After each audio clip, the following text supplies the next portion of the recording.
మేడా నమ్మలేదు కానీ అతనికి అదే నేను చెప్పిన లాస్ట్ వర్డ్ ఏమిటంటే మరి రేపు వచ్చి నేను కలుస్తాను అని చెప్పాను.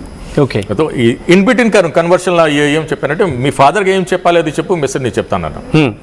లేదు నేను నేను బాగున్నానని చెప్పండి అంటే మరి నేను మధుసూదన్ రావు సర్కిల్ ఇన్స్పెక్టర్కి అన్నాను, మీరు ఒక మంచి హెల్ప్ చేయండి, వాళ్ళ ఫాదర్కి ఇక్కడ నుంచి మీరు ఫోన్ చేసి రవితో మాట్లాడిపించండి, నేను వచ్చి మాట్లాడి ఆ మెసేజ్ చేయండి అన్నారు.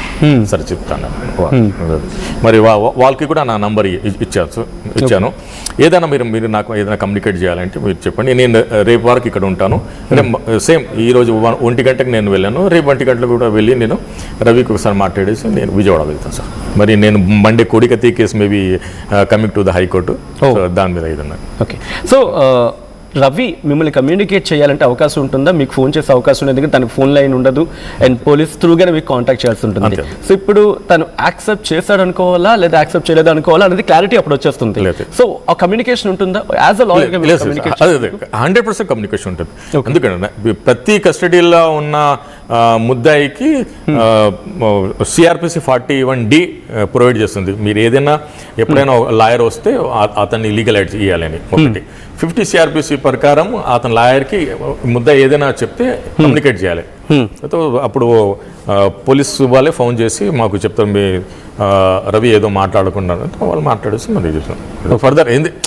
ఏం సార్ అంటే నాకు ఫీవర్ ఉంది, మెడిసిన్ తీసుకోరంటారు పోలీసు వాళ్ళు, అంటారు లేదు సార్ మనం ఇస్తామని. లేకుంటే బట్టలు లేవు అంటే మనం బట్టలు తీసుకుంటాం అంతే. నాకు ఇది ఇంతే. లేకుంటే ఏదైనా కమ్యూనికేట్ చేయండి, అది చేయండి అంతే. దాంట్లో తప్ప. ఎంతసేపు కాన్వర్సేషన్ జరిగింది? లేదు, ఎక్కువ చేయలేదు నేను, ఎందుకంటే జుమ్మా ఉండే కదా ఈరోజు, నమాజ్కి వెళ్ళాలి నేను. సో నమాజ్ వెళ్తే మరి ఇంకా 1 వీక్ నేను ఇది తర్వాతనే వస్తుంది కదా. సో అందుకే నేను టూ తర్వాత పబ్లిక్ ఆర్డర్ మస్జిద్లో అసెంబ్లీ దగ్గర ఉంది కదా, అక్కడ నమాజ్కి వెళ్ళాలంటే నేను తొందరగా వెళ్ళిపోయాను. అది ఎంతసేపు కాన్వర్సేషన్ జరిగింది? 10-15 మినిట్స్. మీరు ఇద్దరు ఉన్నారండి లేదా మీ చుట్టూ పోలీసులు కూడా ఉన్నారు? పోలీసు వాళ్ళు ఉన్నారు. ఆల్రెడీ ఈ కేసులో ఒక లీగల్ అడ్వకేట్ కూడా ఇచ్చారు, ఆ గోపి గారు అని, ఆయన కూడా ఉన్నాడు. ఆయనతో కూడా మనం మాట్లాడాము. ఓకే, మాట్లాడి సో ఇద్దరు కలిసి వాదించే అవకాశం ఉంటుందా లేకపోతే ఎట్లా ఉంటుంది లీగల్ ప్రాసెస్? బికాస్ మేము కోర్టులోకి వెళ్ళేసి చూసి కామన్ మ్యాన్ కి చెప్పే ప్రయత్నం. ఇప్పుడు మీరున్నారు, పబ్లిక్ ప్రాసిక్యూటర్ ఉంటారు, ఎట్లా ఉంటుంది, ఎట్లా హ్యాండిల్ చేస్తారు? డిఫెన్స్ లాయర్ ఎంతైనా వాదించుకోవచ్చు. ఓకే, కేసులో ఎంతమంది వాదించుకొని, కానీ ముందు కోర్టుకి ఇంటిమేట్ చేయాలి. కోర్టు పర్మిషన్ ఇచ్చిన తర్వాత వాదించవచ్చు. Okay, so already public prosecutor కూడా మీ టచ్ లో ఉన్నారు, తన తరపు వాదిస్తున్న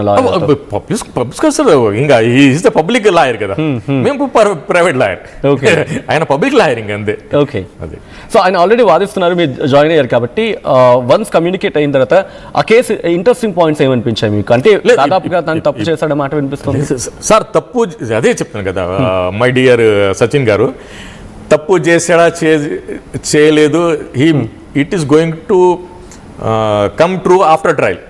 this is all allegations paper మీద ఉన్నాయి, ఫ్యాక్ట్స్లో రావాలేదు. సో ఇవి అన్ని అలా అయితే ఇది కాదు. కాన్స్టిట్యూషన్ గ్యారంటీ ఏముందంటే అలిగేషన్స్ మీరు పెట్టారు, దాన్ని బర్డన్ ఆఫ్ ప్రూఫ్ పోలీస్ మీద ఉంది, మీరు ప్రూవ్ చేయండి. శిక్షకి ఏమంటారు, లీడ్ చేసేది పబ్లిక్ ప్రాసిక్యూటర్, నేను డిఫెన్స్ చేసే లాయర్ ఉన్నాను, అది వర్తించదు, దాన్ని వర్తలేదని నేను డిఫెన్స్ చేస్తాను, యాక్విటల్ చేస్తాను. దిస్ డిఫెన్స్ లాయర్కి ఇప్పుడు డిఫెన్స్ చేస్తున్నారు, అయితే పబ్లిక్ లాయర్కి నేను డిఫెన్స్ చేస్తున్నాను.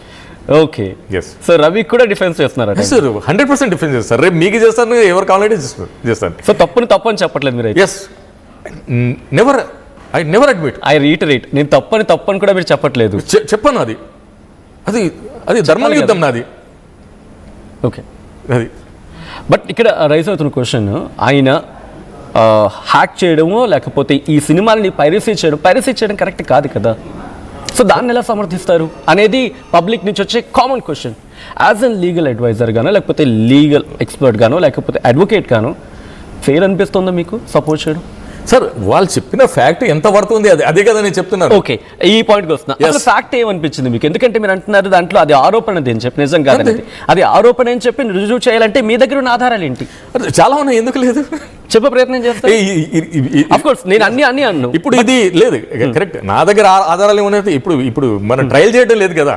ఆయనకి లాయర్గా ఉన్నాను, నేను ఏ పాయింట్స్ చెప్పి అతనికి వాదించి బయట తీసుకురావాలి, అది ట్రేడ్ సీక్రెట్. ఏదైనా మనం బెయిల్ మీద ఆర్గ్యుమెంట్ చేస్తాం ఆ రోజు చెప్తాను, ఆ రోజు మీకు రివీల్ చేస్తాను. బట్ అదే మీరు అక్కడ మీకు కనిపించిన ఆరోపణలు ఉన్నాయి కదా, ఉంటున్నాయి కదా, ఆరోపణలో బలం లేదా? ఏం బలం లేదు అది అసలు.